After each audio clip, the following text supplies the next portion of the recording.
She helped a blind girl cross the street when everyone else walked by. Just a small act of kindness, nothing more. What she didn't know, the girl's father was one of the most powerful mafia boss in the city, and he'd been watching for someone exactly like her. Clara's sneakers were falling apart. She noticed it again as she speed-walked down Fifth Avenue, the sole of her right shoe flapping with each step. 2 more weeks, she promised herself. 2 more weeks, and I'll have enough saved up. The afternoon sun beat down on Manhattan's crowded streets.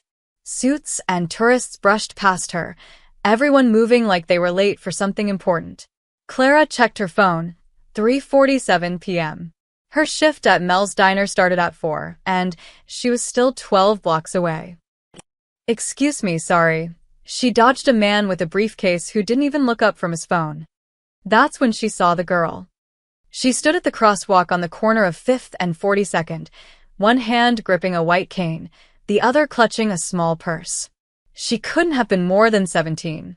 Dark sunglasses covered her eyes, and her head turned slightly from side to side, like she was trying to listen through the chaos of honking horns and shouting vendors.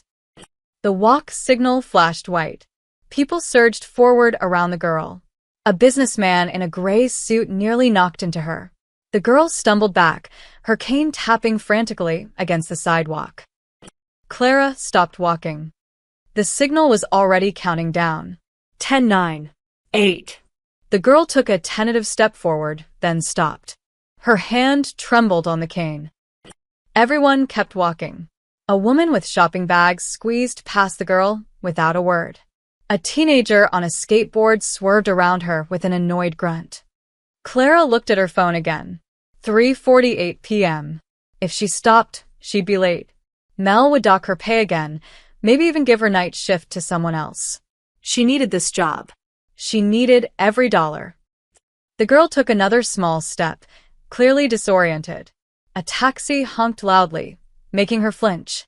"Oh, for God's sake," Clara muttered. She shoved her phone in her pocket and walked straight to the girl. The light was already red, cars beginning to inch forward. "Hey there," Clara said gently, touching the girl's elbow. "I'm Clara. Mind if I walk across with you?" The girl's head turned toward her voice. For a moment, she seemed startled. Then her shoulders relaxed slightly. Yes. Please." I got turned around, and everyone's moving so fast.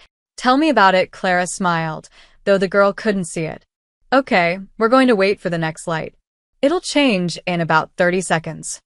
"Thank you." The girl's voice was soft but refined, with perfect diction that made Clara think of private schools and music lessons. They stood together as cars rushed past. Clara noticed the girl's clothes, an expensive-looking navy dress, leather shoes that probably cost more than Clara's monthly rent, a designer purse.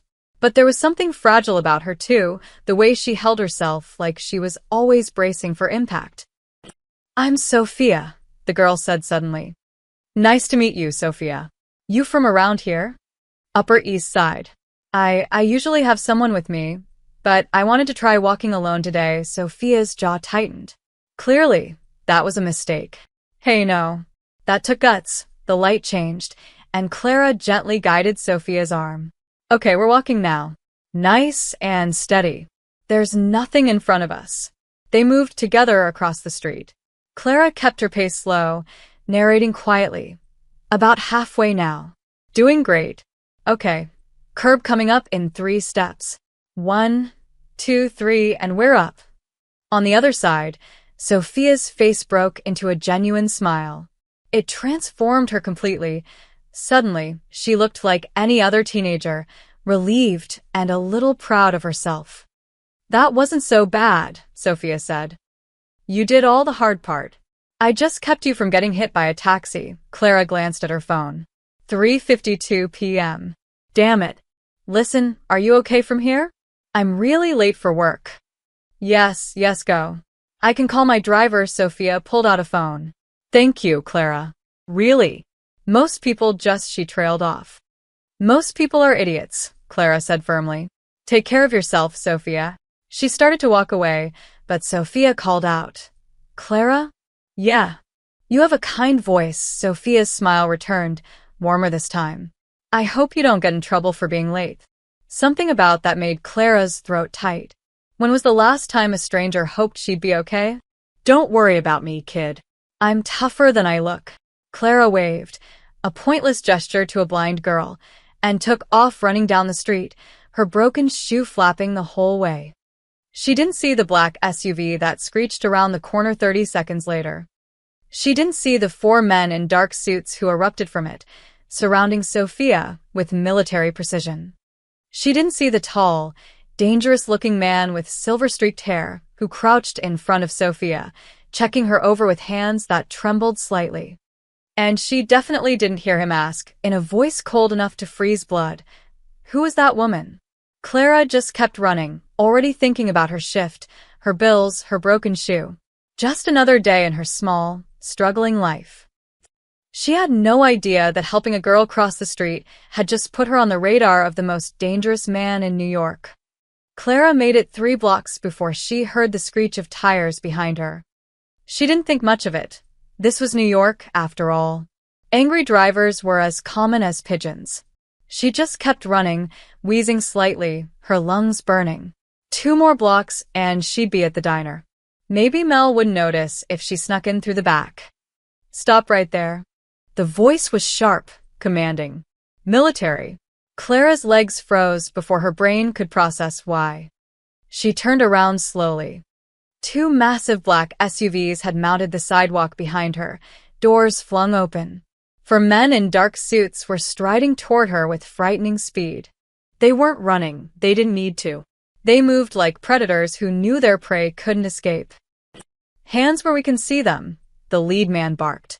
He was built like a tank, with a scar running down his left cheek and eyes that had seen things Clara didn't want to imagine. What? Clara's hands shot up automatically.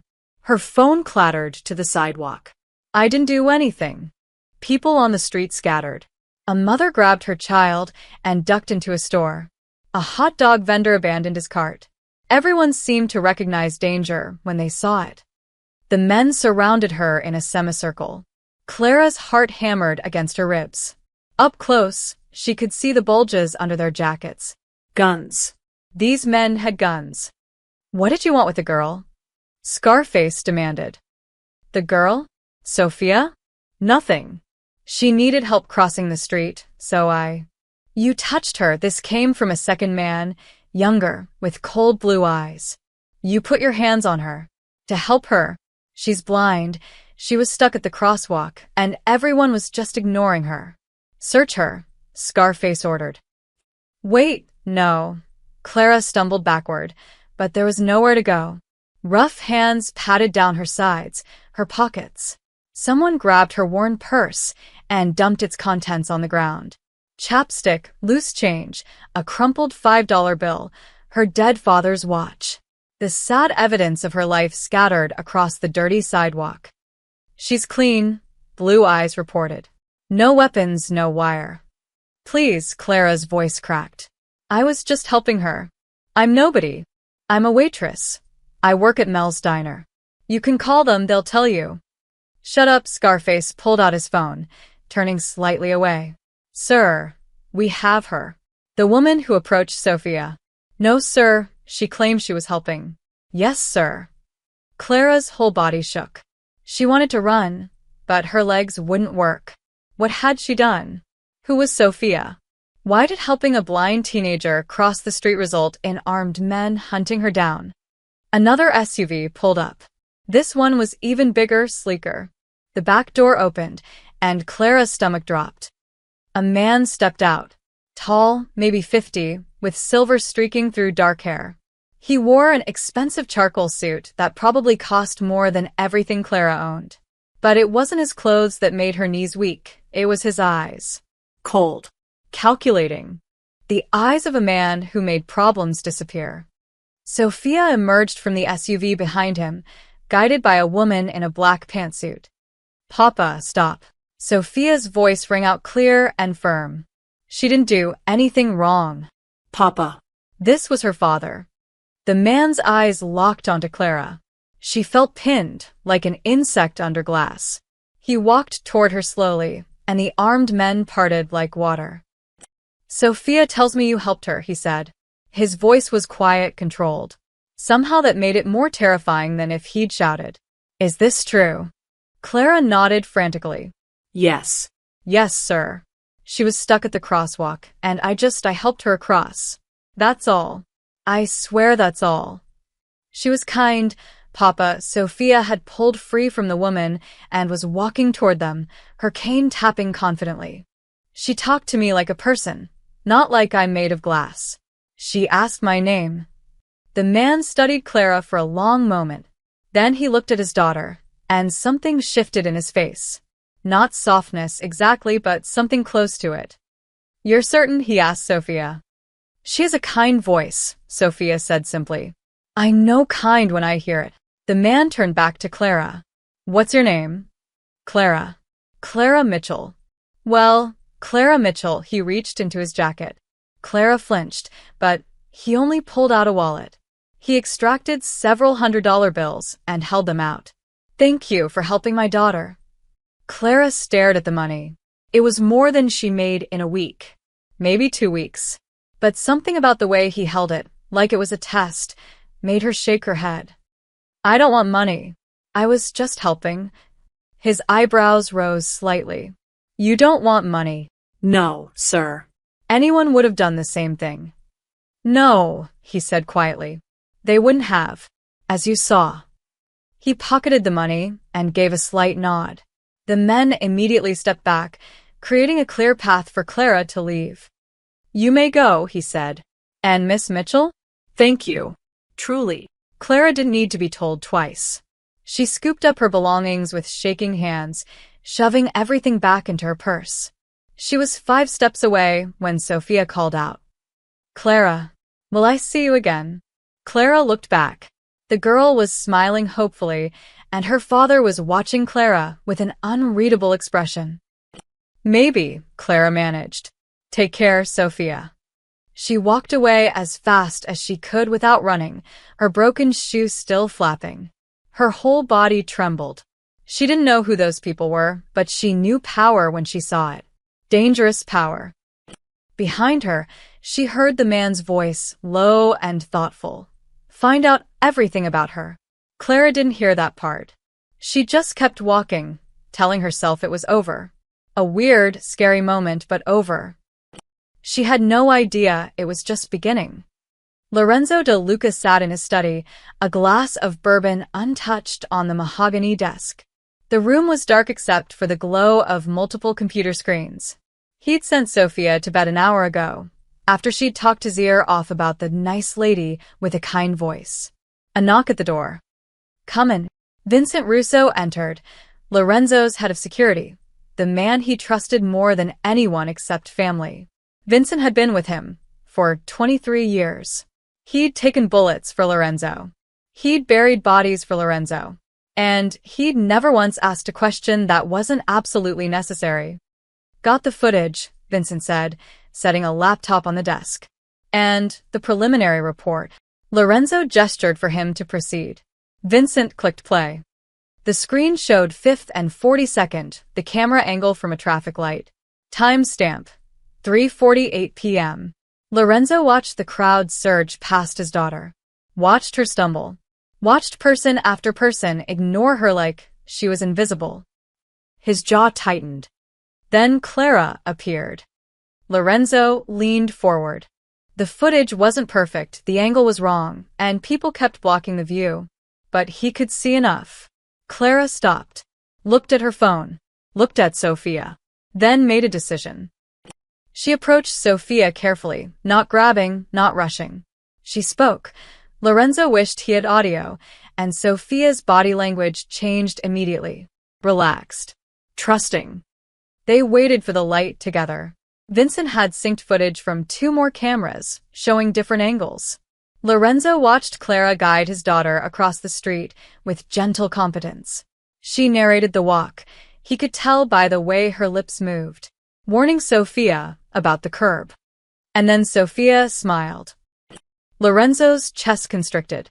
When was the last time he'd seen that smile? Not the polite one she wore for family dinners or public events. The real one. The one she used to have before the car accident 5 years ago, before she lost her sight, before she lost her mother. Before she lost the ability to trust the world. On screen, Clara was leaving. But she stopped when Sophia called to her. Turn back. Said something that made Sophia's smile grow wider. Then Clara ran off, her shoe visibly damaged, clearly late for something. Run it again, Lorenzo said quietly. Vincent did. Lorenzo watched it 3 more times, studying every detail. The way Clara moved, no hesitation once she made her decision. The way she respected Sophia's space, while still being helpful. The way she left without expecting anything. The report, he said finally. Vincent pulled out a folder. Clara Marie Mitchell, 26 years old. Born in Queens, father died when she was 19, mother remarried and moved to Florida 2 years ago. No siblings. Works at Mel's Diner in Midtown, been there 3 years. Lives alone in a studio apartment in Hell's Kitchen. Rent is $1,400 a month, and according to her bank records, she's usually 2 weeks from broke. Lorenzo took the folder, flipping through photos. Clara leaving her apartment building. Clara at the diner, wiping down tables. Clara at a laundromat. The pictures painted a picture of someone grinding through life, day after day.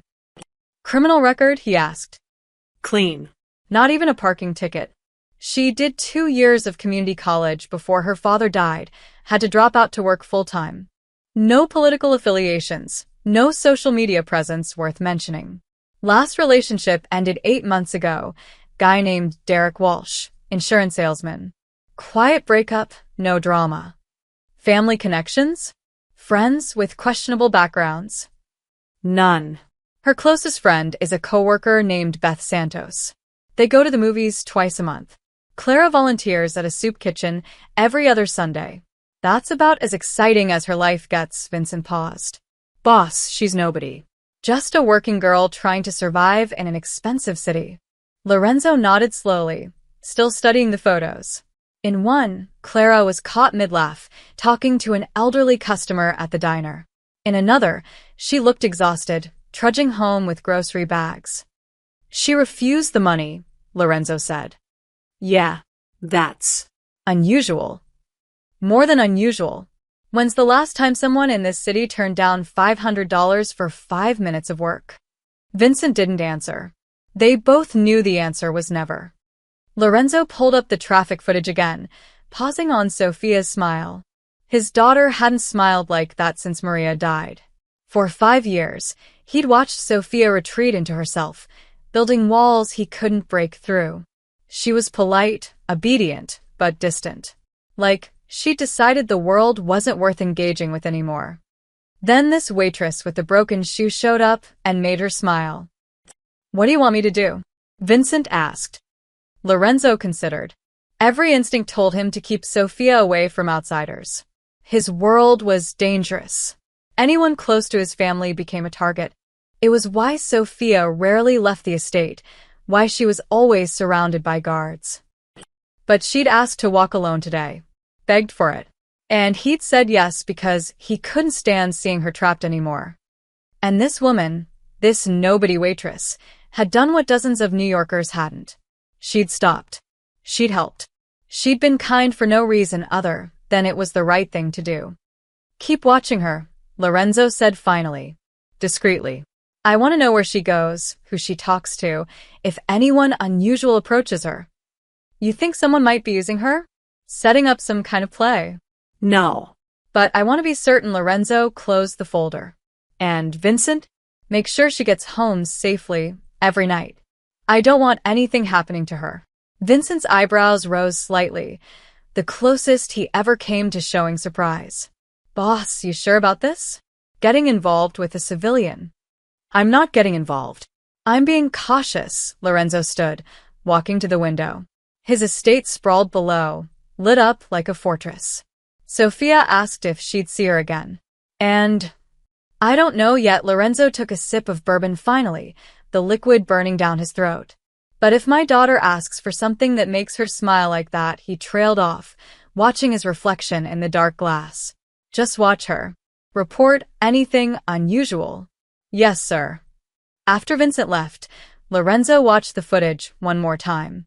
Froze it on Clara's face as she turned back to Sophia. There was something there, genuine warmth, real concern. No agenda. No angle. In Lorenzo's world, that was the rarest thing of all. He picked up his phone and texted Sophia goodnight, something he did every evening. This time, she responded immediately. The lady today was really nice, Papa. I hope I see her again. Lorenzo stared at the message for a long time before responding. We'll see, sweetheart. Sleep well. He didn't tell her he'd already made sure they would. Clara couldn't shake the feeling that someone was watching her. It started the next morning when she left her apartment building. A black sedan was parked across the street, engine idling. She'd never seen it there before. When she walked to the subway, it didn't follow, but the feeling remained, like eyes on her back. You're being paranoid, she told herself. Yesterday was weird, but it's over. She ran her Saturday errands on autopilot. Laundromat, grocery store, picking up her repaired watch from the jeweler. The jeweler had given her a discount after she'd helped his wife translate something into Spanish last month. That was her life, small kindnesses creating small mercies. By noon, she needed coffee. The cafe on Amsterdam Avenue was busy, filled with the weekend crowd of freelancers and families. Clara stood in line, mentally calculating if she could afford a latte or if she should stick to regular coffee. Regular coffee won. It always did. She was reaching for her wallet when a deep voice behind her said, I'll get that. Clara turned. Her breath caught. It was him, Sophia's father. Except he wasn't in a suit today, just dark jeans and a black sweater that probably cost more than her monthly rent. He looked different in daylight, less intimidating somehow, though his eyes still had that calculating sharpness. Mister, I don't know your last name, Clara stammered. Lorenzo, he gave a slight smile. And you're Clara. Black coffee. How did you? She stopped. Of course he knew. Men like him knew everything. You don't have to buy my coffee. Consider it a delayed thank you. Since you wouldn't take the money yesterday, he ordered 2 coffees, adding a pastry that Clara had been eyeing but wouldn't let herself buy. The almond croissant is excellent here. The barista took his card, black, heavy, the kind that had no spending limit. Clara felt suddenly aware of her faded jeans and the coffee stain on her jacket. Are you following me? She asked quietly. Lorenzo's smile widened slightly. I was in the neighborhood. The Upper East Side is 15 blocks from here. So it is. He handed her the coffee and pastry. Walk with me? It wasn't really a question. Clara glanced at the door, considering her options. She could refuse, run, hide. But something told her that wouldn't work. Men like Lorenzo didn't take no for an answer. Besides, curiosity was winning over fear. They walked in silence for half a block before Lorenzo spoke. Sophia talked about you all night. She rarely talks about anything. She's a sweet kid. She's lonely. The words came out flat, factual. Her mother died 5 years ago. Same accident that took her sight. Since then, she's retreated from the world. Yesterday was the first time she'd asked to walk alone. I almost said no. Clara sipped her coffee, unsure what to say. I'm sorry. I can't imagine. She has everything money can buy, tutors, therapists, anything she needs. But she doesn't have friends. People either treat her like she's broken or they want something from me. He glanced at Clara. You were the first person in years to treat her like a normal teenager. She is normal. She just can't see. Lorenzo stopped walking. See? That. Right there, he studied Clara with those intense eyes. No pity. No agenda.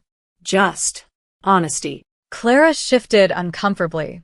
Look, I'm glad I could help, but I don't know what you want from me. Nothing. Lorenzo started walking again. I want nothing from you, Clara. I'm simply curious. They walked in silence for another minute before Lorenzo excused himself, disappearing into a black car that had somehow appeared at the curb. Clara stood there, holding her coffee and croissant, more confused than ever. Curious about what? She decided to eat lunch at Central Park, needing fresh air to clear her head. The park was crowded with joggers and tourists. Clara found a bench near the fountain, unwrapping a sandwich she'd packed that morning. "Clara?" She looked up, and her jaw dropped. Sophia stood 10 feet away, her white cane extended, a huge smile on her face. Behind her, 3 bodyguards in casual clothes tried and failed to look inconspicuous. "Sophia? What are you doing here?" "I heard your voice." Sophia navigated toward her with surprising confidence. "I knew it was you. May I sit?" Of course, Clara scooted over, shooting a glance at the bodyguards. They kept their distance but watched every movement. Sophia sat gracefully, tilting her face toward the sun. "I love this park. The sounds, the smells. Everything's alive here." "Do you come often?" "Not as often as I'd like." Papa worries. Sophia's fingers traced the top of her cane. "But I convinced him I needed fresh air today. And maybe I was hoping I'd run into you." Clara smiled. "Pretty big coincidence." "Is it?" Sophia grinned mischievously. "New York's not that big." They talked for 20 minutes, about music, about Sophia's piano lessons, about Clara's favorite movies. Sophia was sharp and funny, with a dry wit that caught Clara off guard. She didn't talk about her father or money or the obvious security surrounding her. She was just a teenage girl, starved for normal conversation. Clara found herself relaxing, genuinely enjoying the company. She didn't notice Lorenzo watching from behind a tree 50 yards away. He'd followed Clara to the park, curious about how she spent her free time. When Sophia appeared, and he knew exactly why she was there, had approved it himself, he'd expected awkwardness. Maybe Clara would be uncomfortable or try to use the connection for something. Instead, he watched them laugh together. Watched Clara share her sandwich without hesitation. Watched Sophia animate in a way he rarely saw, her hands gesturing excitedly as she talked. Vincent appeared beside him silently. "The girl's clever." She asked if she could accidentally run into Clara at the park. "I think she's playing matchmaker." "Matchmaker?" Lorenzo frowned. "Not that kind. She wants a friend, boss. And she figured if it looked natural, you couldn't say no." Lorenzo watched Clara adjust Sophia's hair, which had fallen in her face from the wind. A simple gesture, casual and caring. Sophia beamed. "She's dangerous," Lorenzo said quietly. "The waitress? She's harmless." No, Lorenzo's eyes never left the bench. "She's dangerous because Sophia's already attached. And when Sophia cares about something, he didn't finish. They both knew. When Sophia cared, she cared completely. And in their world, attachment was a liability." But watching his daughters smile like that. "Let them talk," Lorenzo said finally. "But don't let Clara out of our sight. If anyone else notices this connection, I'll handle it." Lorenzo nodded, watching a few minutes more before slipping away unnoticed. Clara left the park 40 minutes later, her head spinning. 2 encounters in one day couldn't be coincidence. But what did it mean? She didn't have answers. She only knew that Sophia's laugh had been the best sound she'd heard in months. And somewhere in the city, Lorenzo De Luca was thinking the exact same thing. Sunday evening, Lorenzo found Sophia in the music room, her fingers moving across the piano keys with practiced ease. Chopin, her mother's favorite. He stood in the doorway, not wanting to interrupt. This was rare too, Sophia playing without being asked, playing because she wanted to. The piece ended. Sophia's hands rested on the keys. "I know you're there, Papa," she said, turning toward him with that uncanny accuracy blind people developed. "You breathe differently when you're thinking hard." Lorenzo entered, settling into the chair beside the piano. "And what am I thinking about?" Me. And Clara, Sophia smiled. "You're wondering if you made a mistake letting me talk to her again. You're too perceptive for your own good." "I get it from you." Sophia's fingers traced the piano keys absently, not pressing them. "Papa, can I ask you something?" "Always." "Can I see Clara again?" Officially, I mean. Not just accidentally running into her at the park. Lorenzo had been expecting this, but hearing it still made his chest tighten. Sophia never asked for things. Never. She accepted what was given, never pushed, never demanded. Even before the accident, she'd been independent, self-sufficient. Why Clara? He asked carefully. You've met other people. Tutors, therapists, daughters of my associates. They all want something. Sophia's voice was firm, certain. The tutors want to be paid. The therapists want to fix me. The daughters of your friends want to say they know Lorenzo de Luca's daughter. But Clara? She just wanted me to cross the street safely. She doesn't know who we are. Exactly. Sophia turned fully toward him. Papa, when was the last time someone talked to me without knowing? Without the weight of your name, your reputation, your money hanging over everything? Lorenzo was quiet. He couldn't remember. She treated me like I was normal, Sophia continued, and her voice cracked slightly. Not fragile. Not broken. Not the blind girl who lost her mother. Just. Sophia. Do you know how long it's been since I felt like just Sophia? Lorenzo reached out, taking his daughter's hand. Her fingers were trembling. She made me laugh about almost tripping on the curb, Sophia whispered. She asked what music I liked. She shared her sandwich even though I could tell she doesn't have much money. She didn't do it for you. She did it because she's kind. Sophia squeezed his hand. Please, Papa. I'm not asking for much. Just. Let me have one friend who doesn't know what comes with knowing me. Lorenzo looked at his daughter, 17 years old, blind, isolated in a fortress of his making. He'd built walls to protect her, but somewhere along the way, those walls had become a prison. Okay, he said quietly. Sophia's face lit up. Really? Really? I'll arrange something. No, Sophia stood, excited now. No arrangements. No orchestrated meetings. I want to just show up, like a normal person. Can I do that? Can I just go to her work and ask if she wants to have lunch? Every protective instinct screamed no. But Lorenzo looked at his daughter's hopeful face and found himself nodding. Take Vincent and 2 others. They stay visible.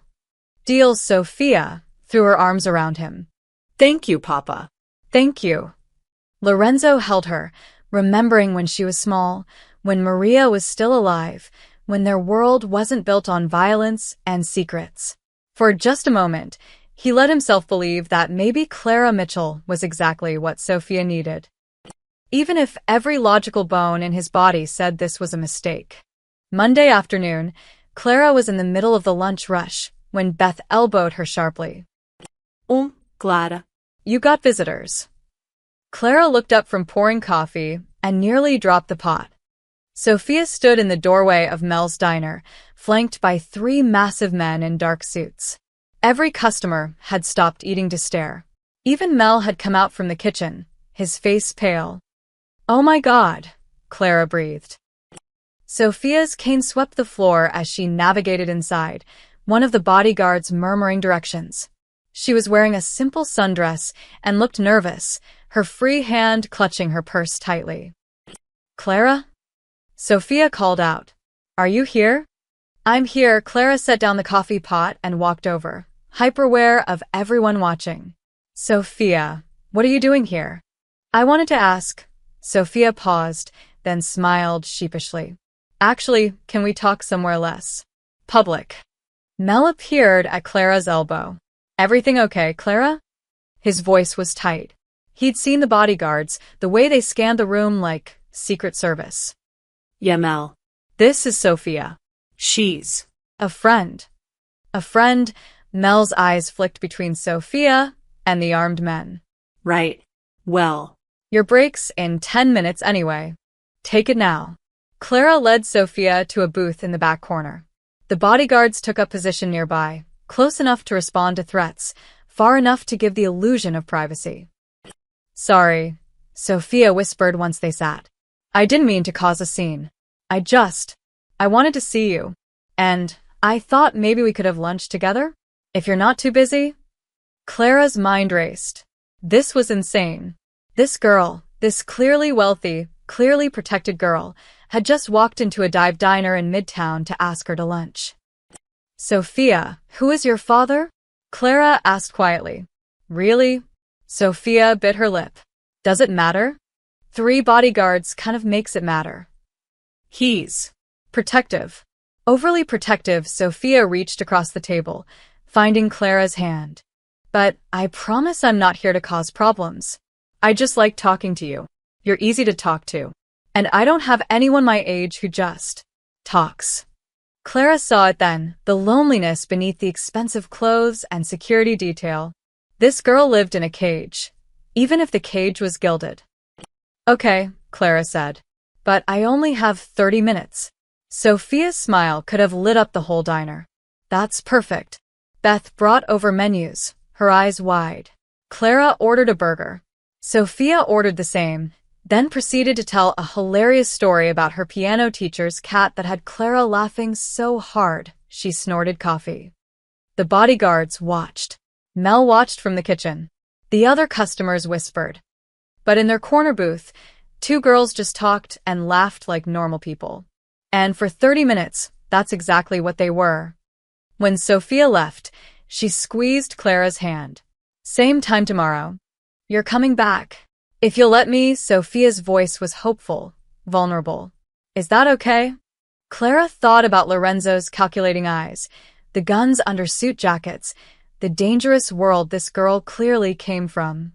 Every smart instinct said to run. But Sophia was smiling, and Clara remembered what it felt like to be lonely. Yeah, Clara said. It's okay. After Sophia left, Mel pulled Clara aside. Clara, those men had guns. I know. Who are these people? I don't know, Mel. But Sophia's just a kid who needs a friend. Mel shook his head but didn't argue. Just be careful. Clara nodded, but careful was already out the window. Across town, Lorenzo received Vincent's report. She said yes. Lorenzo leaned back in his chair, conflicted. This was spiraling into something he couldn't control. But Sophia had called him 20 minutes ago, her voice bubbling with excitement, and he hadn't heard her sound like that in 5 years. So he did nothing. And in doing nothing, he changed everything. Sophia came back the next day, and the day after that.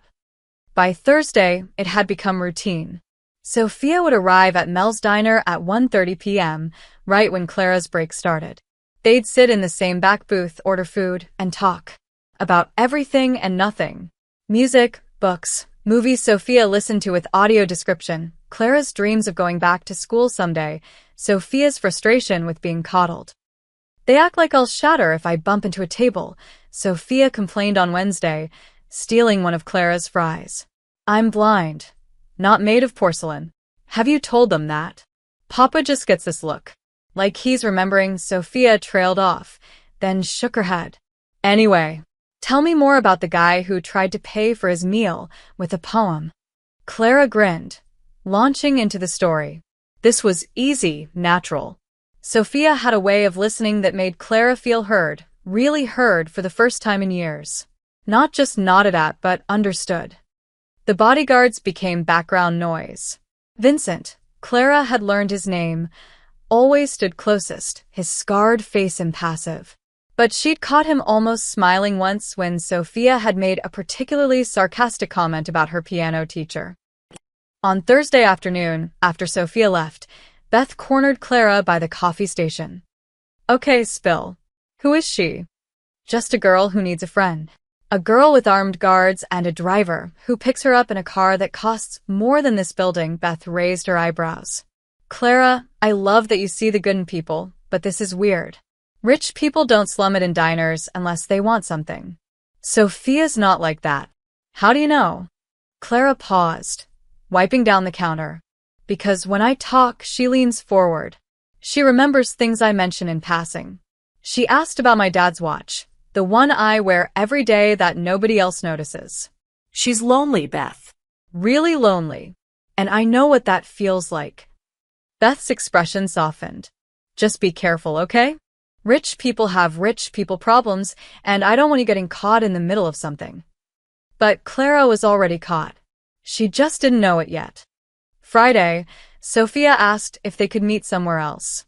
"Don't get me wrong, I love the diner," Sophia said, "but I'd like to walk with you.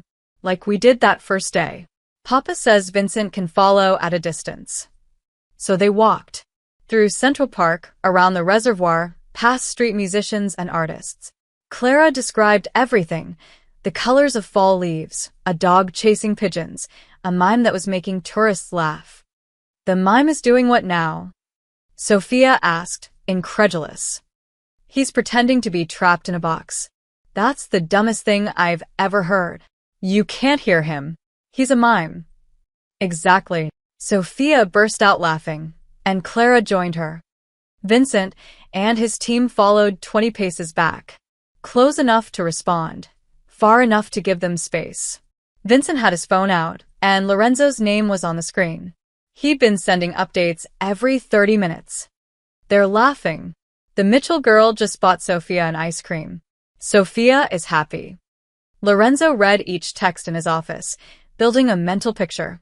His men had photographed every interaction, captured every conversation they could overhear. The reports were always the same: genuine friendship, no agenda, no attempts to leverage the connection. Clara Mitchell worked her shifts, paid her bills, volunteered at the soup kitchen on Sundays. She'd turned down a customer who'd asked her out twice this week. She called her mother every Sunday evening. She was exactly what she appeared to be, a good person trying to survive in an expensive city. It should have made Lorenzo relax. Instead, it made him more nervous. Good people in his world didn't stay good. They either got corrupted or destroyed. And Sophia was already attached. Friday evening, Sophia insisted on walking Clara home. "Sophia, you don't have to." "I want to. Besides, Vincent has been twitchy all day. He needs to feel useful," Sophia grinned. "Right, Vincent?" "Miss Sophia is correct," Vincent said dryly. "I live to be useful." They walked through Hell's Kitchen as the sun set, the city shifting from day to evening energy. Clara pointed out her favorite bodega, the community theater where she sometimes watched rehearsals through the window, the chess players who occupied the corner of 48th and 9th every night. "You really love the city," Sophia observed. "I grew up here. It's loud and dirty and expensive, and half the people are jerks," but Clara paused, searching for words. "It's also beautiful. In weird ways. Like, there's a guy who plays violin in the subway every Tuesday. He's probably some concert violinist, but he just plays for quarters. Or the old woman who feeds pigeons in the park and knows every single one by name. This city has magic if you know where to look. Will you show me?" Sophia asked quietly. "The magic parts." Clara looked at her. This girl with designer clothes and armed guards who somehow felt like a real friend. "Yeah, "I can do that." When they reached Clara's building, Sophia hugged her goodbye. It surprised Clara. Sophia rarely initiated physical contact. but the hug was tight, genuine." "Thank you," Sophia whispered. "For these past few days. I haven't felt this normal in, I can't remember how long." "Same," Clara admitted. And it was true. Sophia had become the bright spot in her routine. Someone to look forward to seeing. Vincent stepped forward as Sophia released her. "Miss Mitchell, Mr. DeLuca would like you to know that he appreciates your friendship with his daughter." "Oh, tell him." "Tell him Sophia is easy to be friends with." Vincent's scarred face softened almost imperceptibly. "I will." Clara watched them drive away, then climbed 4 flights to her tiny studio. Her phone buzzed. A text from an unknown number. "This is Sophia. Vincent helped me save your number. Same time tomorrow? I want to hear about the soup kitchen." Clara smiled, typing back. "Tomorrow. But you're buying the coffee this time." "Deal." Across town, Lorenzo read Vincent's final report of the day. Then he pulled up the photos. Sophia laughing, Sophia animated, Sophia looking happier than she had in years. He made a decision then, one that would alter everything. He would let this continue. Let Sophia have her friend, her normal moments, her slice of ordinary life. What could possibly go wrong? Lorenzo De Luca had built an empire on reading situations, on anticipating threats, on staying 3 steps ahead. But he didn't see the surveillance photos being taken from a rooftop across from Mel's diner. Didn't notice the rival family's lieutenant studying pictures of Sophia and Clara, heads together, laughing. Didn't realize that by allowing Sophia this one piece of normalcy, he just painted a target on Clara's back. Marco Valeni studied the photographs spread across his desk, his jaw tight with interest. 8 photos, taken over 5 days, all showing the same thing. Lorenzo De Luca's daughter with an unknown woman. Who is she? Marco asked, not looking up. His lieutenant, Eddie Moss, leaned forward. Name's Clara Mitchell. 26, waitress, nobody special. Lives in Hell's Kitchen, works at some dive diner in Midtown. Nobody special, Marco repeated slowly. Yet Lorenzo's daughter meets with her every single day. In public. With minimal security. 3 guards, Eddie confirmed. Vincent Russo is always present, but they keep their distance. The women walk together, eat together, talk for hours. Marco picked up a photo, Sophia and Clara at the park, Clara's hand on Sophia's arm, both of them laughing. Another showed them at the diner, Sophia reaching across the table to touch Clara's hand. A third captured them walking down a busy street, Clara clearly describing something, Sophia's face animated. The Valeni family had been at war with the De Lucas for 3 generations. A Cold War, mostly strategic moves, territory disputes, the occasional disappeared soldier. Lorenzo was too powerful to attack directly, too smart to give them an opening. But this was interesting. How long has this been going on? Marco asked. Started 8 days ago.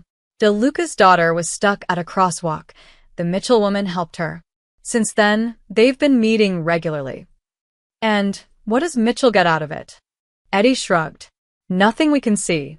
De Luca offered her money the first day. She refused it. Her bank account hasn't changed. No new clothes, no new apartment, nothing. She's still living paycheck to paycheck. Marco frowned. People didn't refuse Lorenzo De Luca's money. People didn't get close to his daughter without a reason. There had to be an angle. Maybe she's sleeping with him, Tony Greco suggested from the corner. Tony was Marco's enforcer, all muscle and no subtlety. Then why spend time with the daughter? Eddie countered. That makes no sense. Maybe she's leverage he's keeping close, another voice offered. Insurance against someone. Marco continued studying the photos. There was something about the body language, the ease between them, the genuine smiles. It didn't look transactional. It looked real. Which made it even more valuable. Send these to Chicago, Marco said finally. And New York families we're friendly with. I want everyone to know Lorenzo De Luca's daughter has a new companion. An unprotected civilian companion. Eddie grinned. You think someone will make a move? I think information is power. And right now, this waitress is information. Marco tapped the photo. Lorenzo has kept that girl locked up for 5 years. Suddenly, she's walking around the city with some nobody. That's a weakness. And we don't let weaknesses go to waste. You want us to grab her? Tony asked eagerly. No, Marco held up a hand. We watch. We learn. We see who else gets interested. Let someone else make the first move, someone expendable. We'll learn from their mistakes. And if no one moves, Marco smiled coldly. Then we'll consider our options. But patience first. Lorenzo didn't build his empire by being careless. There's something we're missing. Eddie gathered the photos. I'll get these distributed. Our contacts in Jersey, Boston, and Philly will be very interested. After they left, Marco poured himself a whiskey, thinking. Lorenzo De Luca was meticulous, paranoid, protective. He didn't make mistakes. So either this waitress was part of some larger play Marco couldn't see yet, or Lorenzo had finally developed a blind spot. Either way, Marco would be ready. The photos traveled fast through underground networks. Digital files sent through encrypted channels, printed copies passed in dark restaurants and warehouse meetings. Within 48 hours, every major family on the East Coast knew about Clara Mitchell. In Boston, an underboss named Sullivan looked at the photos and saw opportunity. DeLuca had embarrassed him 6 months ago over a territory dispute. Maybe payback had just walked into frame. In Philadelphia, the Carbone family discussed whether the girl was worth their attention. She could be a plant, a decoy, bait for a trap. But Lorenzo's daughter was definitely attached. That was clear even in still photographs. In Jersey, Raymond Costa showed the photos to his cousin, who ran street operations. "Keep an eye out for this woman. If she shows up in our territory, I want to know immediately." Even families that weren't actively hostile to the DeLucas took note. Information was currency, and this was prime information. Lorenzo DeLuca's daughter, blind and vulnerable, had a friend. A civilian friend with no protection, no family connections, no power. That kind of information could be traded, sold, or used. Clara had no idea. On Saturday morning, she walked to the laundromat like always. Waved to Mr. Chun at the bodega. Bought a coffee from the cart on the corner. Went about her small, ordinary life. She didn't notice the man in the blue jacket who photographed her from across the street. Didn't see the car that followed her 3 blocks before turning away. Didn't know that her face was now in the files of a dozen crime families. She just folded her laundry, humming along to the radio, thinking about how Sophia had made her promise to describe the autumn leaves in Central Park today. Her phone buzzed. "Sophia, ready for a walk? Vincent says it's beautiful outside." Clara smiled, typing back, "Meet you at the usual spot in an hour." She finished her laundry, completely unaware that in the city around her, dangerous men were making dangerous plans. And at the center of those plans was a waitress who'd simply helped a blind girl cross the street. Vincent's team had noticed the surveillance. They always did. The men were professionals, but surveillance was constant in their world. People always watched the DeLucas. Vincent had tripled the detail around Sophia without telling her, added 2 more cars to follow at a distance. He'd also started having someone watch Clara's apartment, just in case.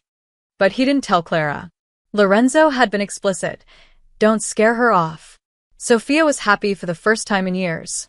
They'd handle the threats quietly, invisibly. That decision, to keep Clara in the dark, was a mistake. Because what Clara didn't know could hurt her. And it was about to. Marco Valeni was patient, but not everyone was. And somewhere in the city, someone less careful was already making their move. The clock was ticking. Clara just couldn't hear it yet. Clara was making dinner, ramen with an egg, her specialty, when someone knocked on her door. Not the buzzer downstairs. Her actual apartment door. She froze, wooden spoon in hand. Nobody came to her door unannounced. Delivery guys always buzzed from downstairs. Beth texted first. Her landlord only appeared when the rent was late, and she'd paid on time this month. 3 more knocks. Firm, deliberate. Clara turned off the stove and approached the door slowly. She looked through the peephole, and her stomach dropped. 2 men in dark suits stood in her hallway. Not the friendly maintenance guy. Not neighbors. These were the kind of men who'd surrounded her on that first day. Professional. Armed. Dangerous. "Miss Mitchell," one of them called through the door. "We're not here to hurt you. Mr. DeLuca requests your presence." Clara's hand trembled on the doorknob. "It's 10 p.m. "Yes, ma'am. He apologizes for the late hour, but this can't wait." "What if I say no?" A pause. Mr. DeLuca would be disappointed, but the choice is yours.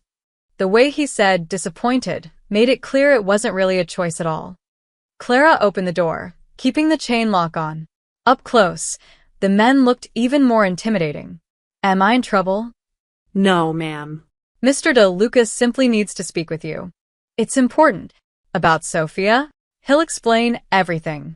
We have a car downstairs." Clara looked at her tiny apartment, the half-cooked ramen, her comfortable clothes, her safe little bubble. Then she thought about Sophia's laugh, the way she'd hugged Clara goodbye yesterday, the text messages they'd exchanged all week. Let me change, she said quietly. 5 minutes later, she was in the back of a black SUV, sandwiched between the suited men. They drove in silence through the city, heading north. Out of Manhattan, through the Bronx, into Westchester County. The houses got bigger. The streets got quieter. The SUV turned onto a private road lined with tall iron gates. Lorenzo's estate. Clara had imagined it would be nice, but this was something else. The mansion sprawled across perfectly manicured grounds, lit up like a palace. Guards patrolled the perimeter. Security cameras tracked their approach. The SUV stopped at the main entrance. One of the suited men opened her door. This way, please. Inside, the house was all marble floors and expensive art. Clara felt distinctly out of place in her jeans and cardigan. A woman in a black pantsuit, the same one who'd been with Sophia that first day, guided her through hallways that seemed to go on forever. They stopped at a heavy wooden door. The woman knocked once, then opened it. Miss Mitchell, sir. Lorenzo sat behind a massive desk in what appeared to be his study. He looked different than he had at the coffee shop, more formal, more intimidating. This was Lorenzo De Luca in his element, surrounded by power and control. Thank you, Marie. That will be all. The door closed, leaving Clara alone with him. Please, sit. Lorenzo gestured to a chair across from his desk. Clara sat stiffly, her hands clasped in her lap. Did something happen to Sophia? Sophia is fine. She's asleep upstairs. Lorenzo's expression softened slightly. Actually, that's why you're here. I wanted to thank you properly. And warn you. Warn me. Lorenzo pulled out a tablet, tapping the screen. He turned it toward Clara. Photos filled the display, her walking to work, doing laundry, sitting in the park with Sophia. Dozens of photos from different angles, different days. These were taken by people who are not my employees, Lorenzo said quietly. My enemies. People who would very much like to hurt me and who see you as a potential method of doing so. Clara's blood ran cold. I don't understand. I'm nobody. You're somebody to Sophia. That makes you somebody to me. And in my world, that makes you a target. Lorenzo leaned forward. I'm telling you this because you deserve to know what you've walked into. You didn't ask for this. You were just being kind. But kindness has consequences in my world. What kind of consequences? The kind that involve men with guns deciding you're valuable enough to kidnap, or harm, or use as leverage. His voice was matter-of-fact, but his eyes were serious. I have people watching you now. Protection you don't see. But I won't lie to you. You're in danger simply by being Sophia's friend. Clara's mouth went dry. Then maybe I shouldn't be her friend anymore. Is that what you want? She thought about Sophia's smile, her laughter, the way she'd opened up over the past week. No. But I don't want to put her in danger either. Sophia is always in danger. That's the price of being my daughter. Lorenzo's jaw tightened. But she's been locked away because of it. Isolated. Lonely. Then you came along, and for the first time in 5 years, I heard my daughter laugh like she used to. Really laugh. Not the polite sounds she makes at family dinners, but genuine joy. He pulled up a photo on the tablet, Sophia and Clara at the park, both mid-laugh. Clara barely recognized herself. She looked happy too. I could tell you to stay away, Lorenzo continued. For your own safety, that would be the smart thing. But Sophia would be devastated. And he paused, something flickering across his face. I won't take away the one good thing she's found since her mother died. So, what are you saying? I'm saying I'm offering you a choice, but I want you to understand what you're choosing. Lorenzo stood, walking to the window. Continue being Sophia's friend, and you'll have my protection. Complete protection. But you'll also be part of this world, with all its dangers. Or walk away now, and I'll ensure no one bothers you again. Clara sat in silence, her mind racing. This was insane. She was a waitress. She wasn't built for mobster drama and surveillance photos and armed guards. But she thought about Sophia asking to hear about the autumn leaves. Sophia saving her number in her phone with Vincent's help. Sophia texting her good morning every day this week. Does Sophia know? Clara asked. About the danger? Sophia has lived with danger her entire life. She knows what I am, what my world is. She's choosing to trust you anyway. Clara stood, meeting Lorenzo's eyes. I'm not walking away. Sophia needs a friend, and honestly, I need one too. Lorenzo studied her for a long moment. You're braver than you look, Miss Mitchell.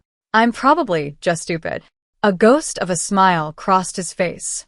Perhaps both, he returned to his desk, pulling out a business card. This is my private number. If anything happens, anything, you call immediately. Don't hesitate. Don't second guess. Call.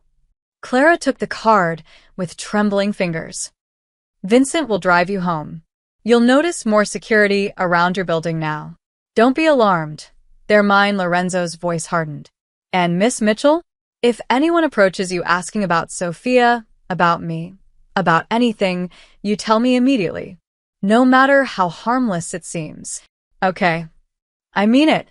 These people are not playing games. They will seem friendly, reasonable, trustworthy. That's how they work. Clara nodded, pocketing the card. As she turned to leave, Lorenzo spoke again. Clara? Thank you for giving my daughter her smile back. I can't repay that, but I'll do everything in my power to keep you safe. In the car ride home, Clara stared at her reflection in the window. 1 week ago, she'd helped a girl cross the street. Now she was under the protection of a crime boss, being surveilled by his enemies, and in way over her head. But Sophia needed her, and somehow that made it worth it. She just hoped she'd survive long enough to figure out what she'd gotten herself into. Clara tried to go back to normal. She really did. Monday morning, she woke up, showered, and headed to work like always. Except nothing was like always anymore. The black sedan parked across from her building that was new. When she walked to the subway, a man in a casual jacket followed half a block behind. Not obviously, but once you knew to look, you saw it. Lorenzo's protection. It should have made her feel safe. Instead, it made her feel like a target. At the diner, things were worse. Mel pulled her aside before she could even put on her apron. His face was pale, his hands shaking slightly as he poured himself coffee. Clara, we need to talk. What's wrong? There were men here yesterday. After your shift, Mel wouldn't meet her eyes. Big guys. Suits. They sat in a booth for 3 hours, didn't order anything except coffee, and asked Beth questions about you. Clara's stomach nodded. What kind of questions? When you work, who you talk to, if you have a boyfriend, where you live. Mel finally looked at her. Clara, what's going on? Are you in trouble with the mob or something? The word hung in the air between them. Mob. So Mel had figured it out, or at least guessed. It's complicated, Clara said quietly. Complicated? Clara, I've run this diner for 23 years. I know what dangerous looks like, and those men were dangerous. He set down his coffee cup with a trembling hand. I've got a family. Grandkids. I can't have mob trouble in my restaurant. Mel, I'm not trying to cause problems. I know you're not. You're a good kid. But that doesn't change the fact that scary men are watching my diner because of you. He rubbed his face tiredly. I'm not firing you. Yet. But Clara, you need to sort this out. Fast. The morning shift was torture. Clara felt everyone watching her. Beth kept shooting her worried looks. The regular customers whispered. Even Mr. Patterson, the elderly man who came in every day for scrambled eggs, asked if she was mixed up in something bad. No, Mr. Patterson. Just made some new friends. Friends don't come with armed escorts, sweetie, he said gently. Be careful. By noon, Clara's nerves were frayed. Then Sophia walked in. The diner went silent. Sophia entered with Vincent and 2 other guards, her cane sweeping confidently. She was smiling, completely unaware of the tension she'd just created. Or maybe she was aware and just didn't care. Clara, Sophia called out cheerfully. Are you ready for lunch? Every eye in the diner turned to Clara. She could practically feel the questions, the judgment, the fear. Beth stood frozen by the coffee station. Mel had retreated to the kitchen, probably calling his wife. Clara walked over, her smile forced. Hey, Sophia. Yeah, let me just grab my stuff. They sat in their usual booth. The guards took their positions. The other customers whispered loudly enough that Clara could hear fragments. That's the blind girl? Every single day. Mob family, I heard. Poor Clara. Sophia must have heard it too, but she didn't acknowledge it. She just reached across the table, found Clara's hand, and squeezed it. Bad day. Sophia asked softly. Something like that. Want to talk about it? Clara glanced around the diner. At the staring customers, at Mel peeking nervously through the kitchen window, at Beth who looked like she wanted to pull Clara aside and lecture her about safety. Not here, Clara said. Maybe we could walk instead? Perfect. I'll tell Vincent. They left the diner together, and Clara felt the weight of everyone's eyes following her out. Beth caught her arm at the door. Clara, be careful, she whispered urgently. I don't know what's going on, but those men who came yesterday? They weren't the nice kind of scary. They were the people disappear kind of scary. I know. I'm handling it. Are you? Because from where I'm standing, you're way in over your head. Clara didn't have an answer for that because Beth was right. Outside, they walked toward the park. Vincent kept his usual distance, but Clara noticed more guards than usual. 2 cars followed slowly. A man on a bicycle seemed to be circling their route. Your dad told you, Clara said. It wasn't a question. Sophia nodded. About the photos. The surveillance. He wanted me to stay home today, but I told him that's exactly what they want, for me to hide, for us to stop being friends. Maybe he's right. Maybe it's too dangerous. Clara, stop. Sophia stopped walking, turning toward her voice with surprising accuracy. I know you're scared. Papa told me he talked to you. But if I let fear control my life, I'll never leave the house again. I'll never have friends. I'll never have anything except guards and walls and loneliness. But if something happens to you, something might happen to me whether we're friends or not. That's always been true. Sophia's jaw set stubbornly. But at least this way, I have something worth protecting. I have you. Clara's throat tightened. I'm just a waitress, Sophia. I'm not worth all this trouble. You helped me cross the street when everyone else ignored me. You talk to me like I'm normal. You make me laugh. Sophia reached out, finding Clara's arm. You're worth everything to me. They stood there on the busy sidewalk, people flowing around them, guards watching from multiple angles, and Clara realized she'd already made her choice. Days ago, really. Maybe the moment she'd first taken Sophia's hand at that crosswalk. Okay, Clara said. But I'm buying lunch this time. And we're getting tacos because your bodyguards look like they need to learn what real New York food tastes like. Sophia laughed, and just like that, the tension broke. They spent the afternoon eating tacos in the park, Clara describing the street performers and dogs and the way the sunlight filtered through the trees. Vincent and his team maintained their perimeter.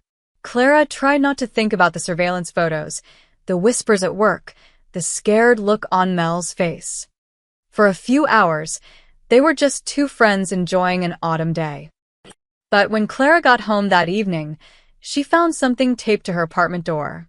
A photograph of her and Sophia at the park. Today. On the back, written in black marker. Pretty girl. Easy target.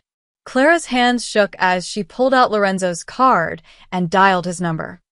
He answered on the first ring. Clara? What's wrong? Someone left a photo on my door. With a message. A pause. Then Lorenzo's voice, cold and lethal. Stay inside. Lock your door. Vincent is 2 minutes away.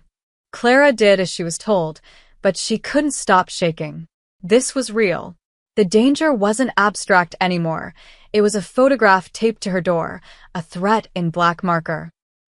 She'd walked into Lorenzo de Luca's world thinking she could handle it. Now she was learning what that world actually meant.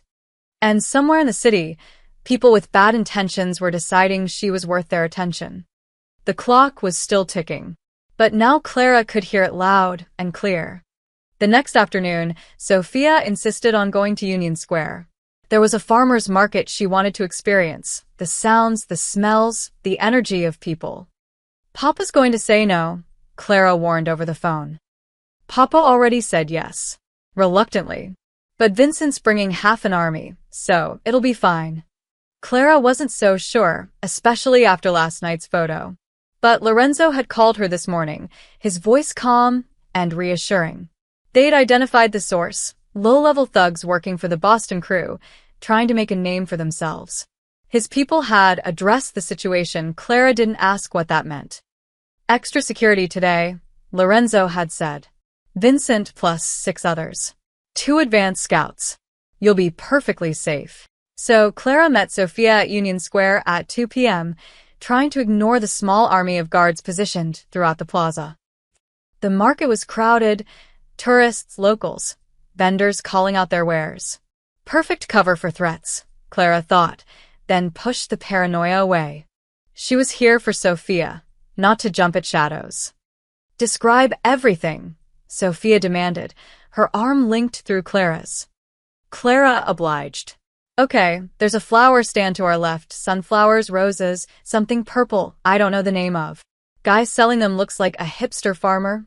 Beard, flannel, the works.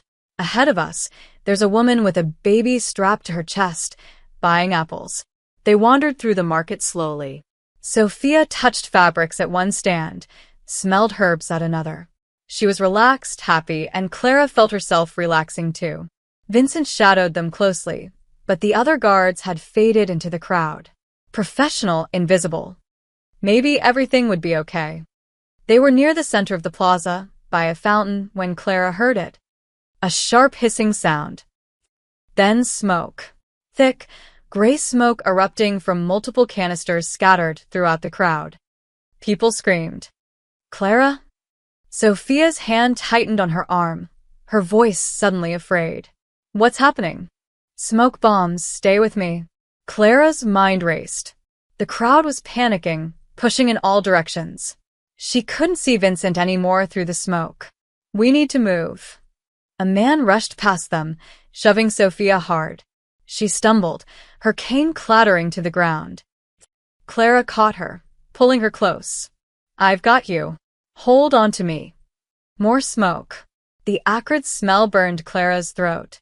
She could hear shouting, crashes, the chaotic sounds of people fleeing. But underneath that, something worse, purposeful movement. Footsteps approaching. Instinct screamed at her. This is an attack. They're coming for Sophia. We're going left, Clara said firmly, one arm around Sophia's waist. Trust me.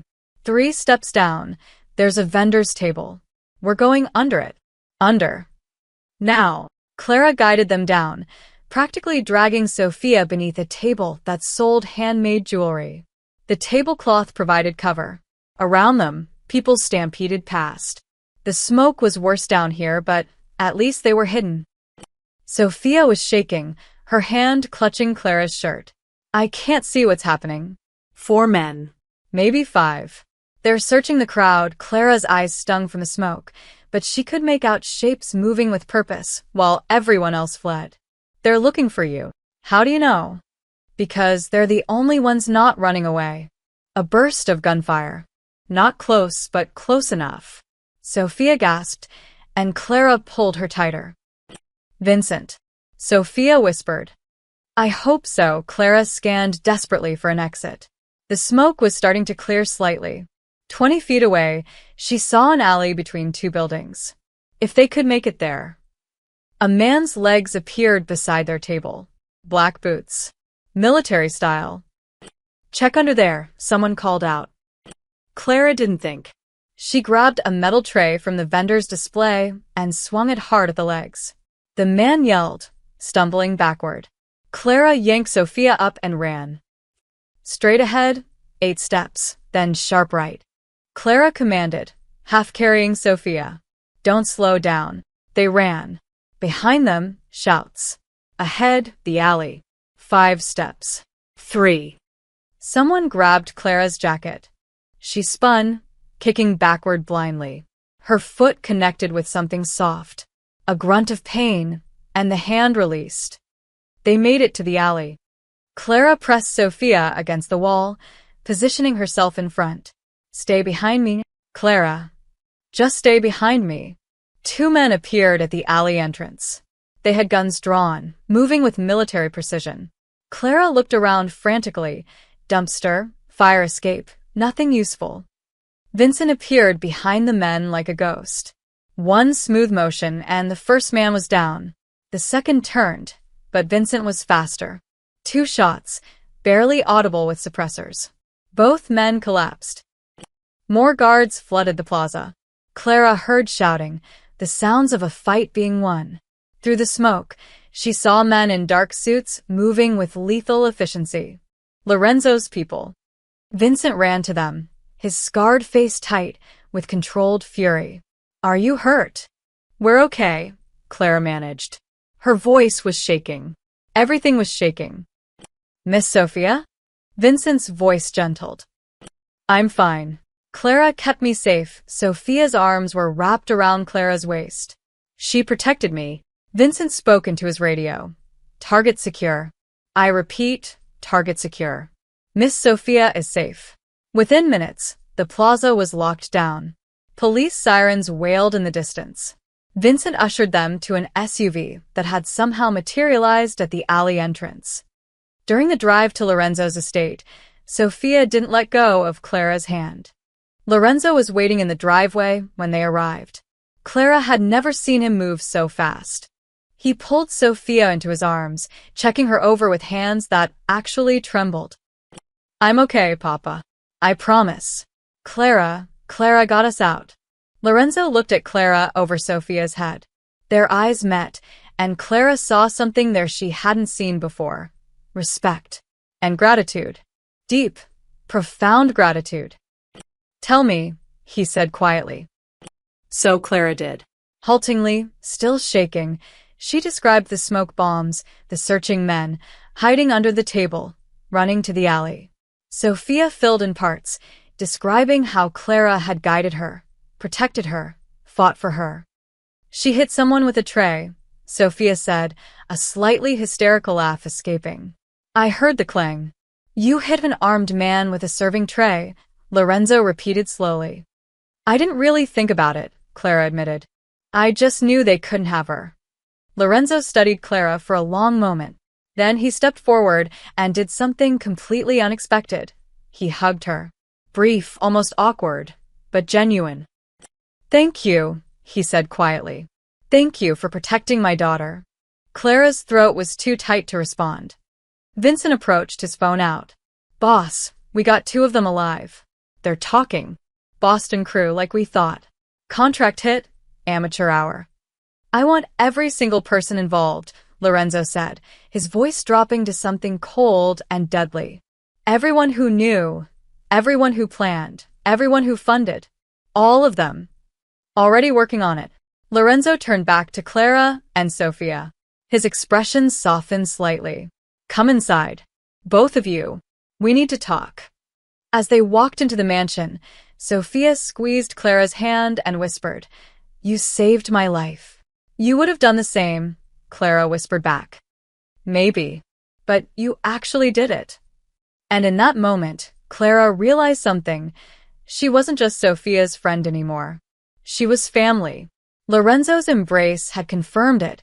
Vincent's respect had sealed it. She'd crossed a line today, from civilian to protector, from outsider to insider. There was no going back now. Night had fallen by the time Sophia finally went to bed, exhausted from the day's trauma. Clara had stayed, at Lorenzo's insistence. Marie had given her a guest room, brought her clean clothes that somehow fit perfectly, and left a tray of food she was too nervous to eat.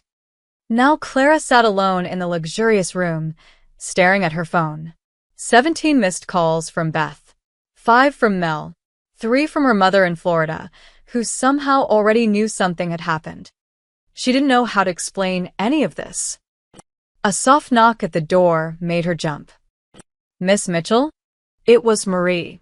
Mr. De Luca requests your presence in his study. If you're feeling up to it. Clara followed her through the quiet mansion. They passed armed guards at every turn, more than she'd seen earlier. The estate was locked down tight. Lorenzo's study door was open. Inside, she saw Vincent and 5 other men, all of them with the same dangerous confidence, the same hard eyes. They looked up as she entered, assessing her with varying degrees of interest and skepticism. "Gentlemen," Lorenzo said, "this is Clara Mitchell." The men nodded. One of them, gray-haired, built like a tank, looked her up and down. "This is the waitress." "This is the woman who saved my daughter's life," Lorenzo corrected, his voice sharp. "Show respect." The man's expression shifted immediately. "My apologies, Miss Mitchell."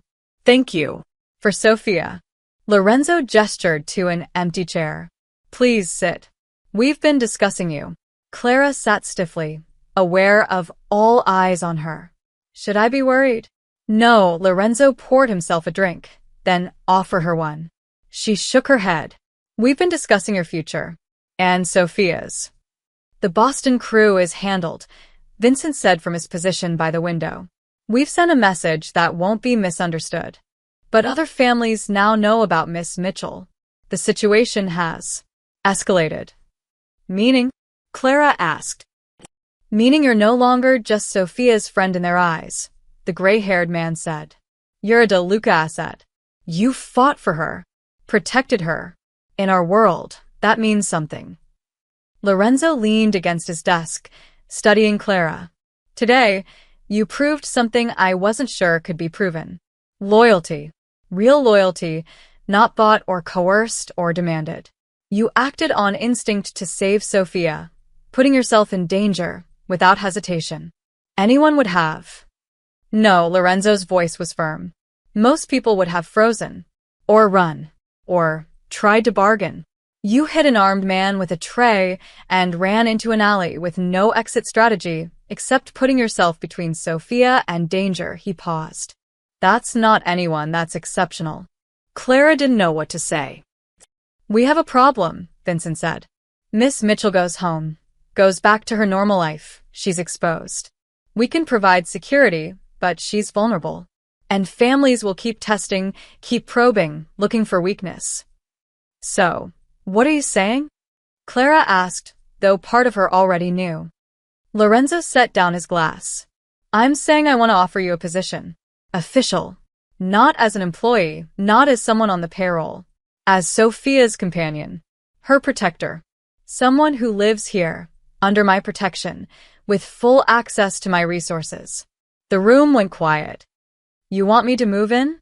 Clara said slowly. "To quit my job, leave my apartment, and just live here?" "Yes." "With a salary that would make your current wages look like pocket change. Private quarters. Security. Education, if you want to go back to school, we'll pay for it. Healthcare. Anything you need." Lorenzo's expression was serious. "But more than that, you'd be family. Under my protection. Under my name." "Boss," one of the men interjected. "Bringing in a civilian." "She stopped being a civilian when she saved Sophia's life," Lorenzo said quietly. "She's in this world now whether we make it official or not. I'm simply giving her the tools to survive it." Vincent spoke up. "Miss Mitchell, I've been in this family for 23 years. I've seen a lot of people come and go. Most want something, power, money, status. But I watched you today. You weren't thinking about any of that. You were thinking about keeping Sophia safe." He paused. "That's rare. Mr. DeLuca is offering you something rare in return." Clara looked around the room, at these dangerous men who'd accepted her without question because she'd protected one of their own. At Lorenzo, who was offering her a life she'd never imagined.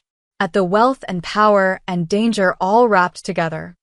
"What about Sophia?" she asked. "Does she know about this?" "Not yet. I wanted to ask you first." Lorenzo moved closer.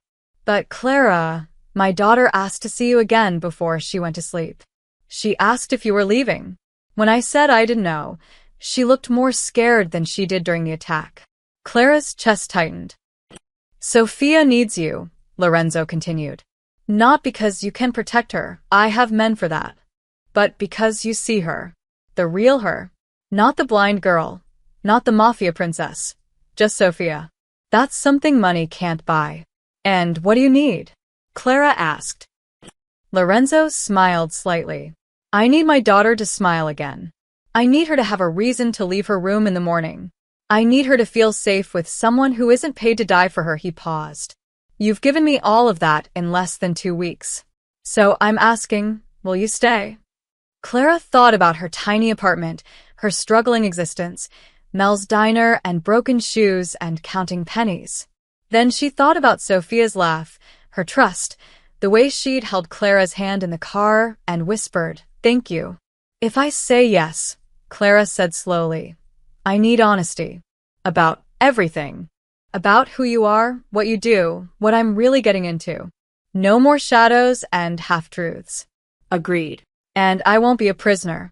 I can still have a life, see friends, make my own choices. With security, Vincent interjected. Non-negotiable. With security, Clara conceded. And I want to talk to Sophia first. Make sure this is what she wants to. Lorenzo nodded. Fair enough. Anything else? Clara took a breath. Yeah. If I do this, I'm all in. I'm not going to half commit and then run when things get scary again. But that means you have to trust me. Really trust me.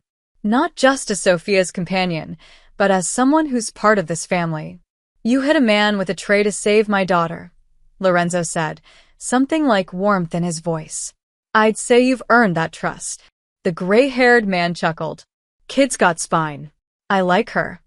Lorenzo extended his hand. So, do we have a deal? Clara looked at his hand, the hand of a powerful, dangerous man offering her a different life. A better life.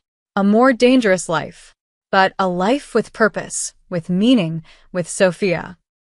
She took his hand and shook it firmly. Deal.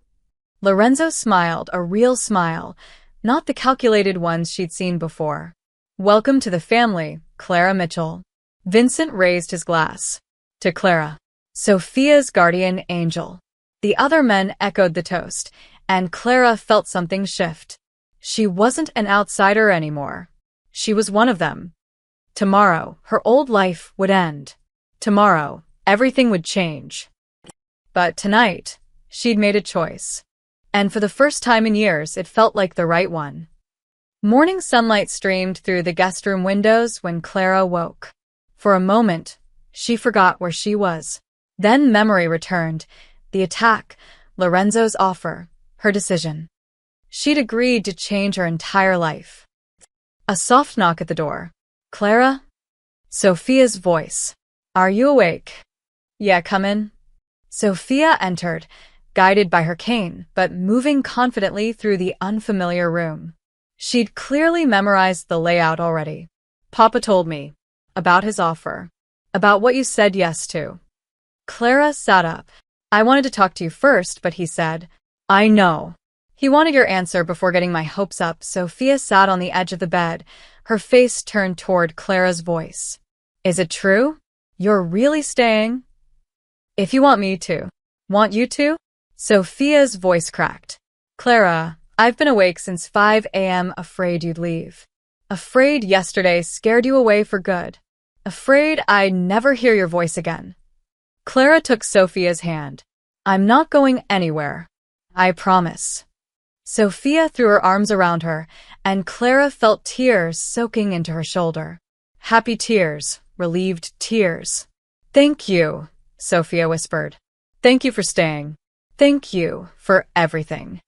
They sat like that for a long moment before Sophia pulled back, wiping her eyes. Papa wants to know when you want to move your things. He's already sent people to pack your apartment. He what? He's efficient, Sophia grinned.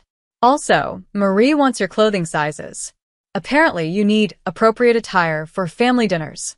Her words, not mine. Clara laughed, the absurdity of it all hitting her. Yesterday, she'd been dodging rent payments. Today, she had people packing her apartment and buying her designer clothes. This is insane, she said. Completely, Sophia squeezed her hand.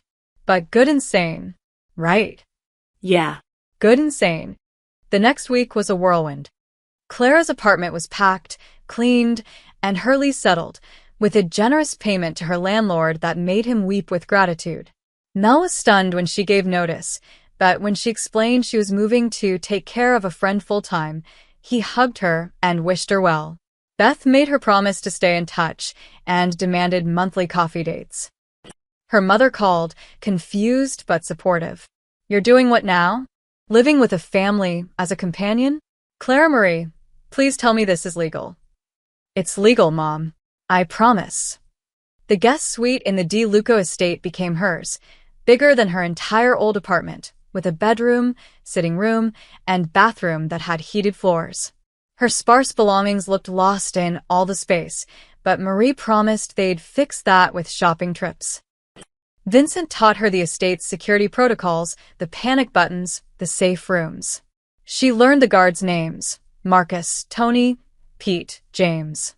They treated her with respect now, nodding when she passed, checking in to make sure she was settling in okay. Lorenzo gave her a credit card. "For Sophia, for yourself, whatever you need," and access to the family's resources.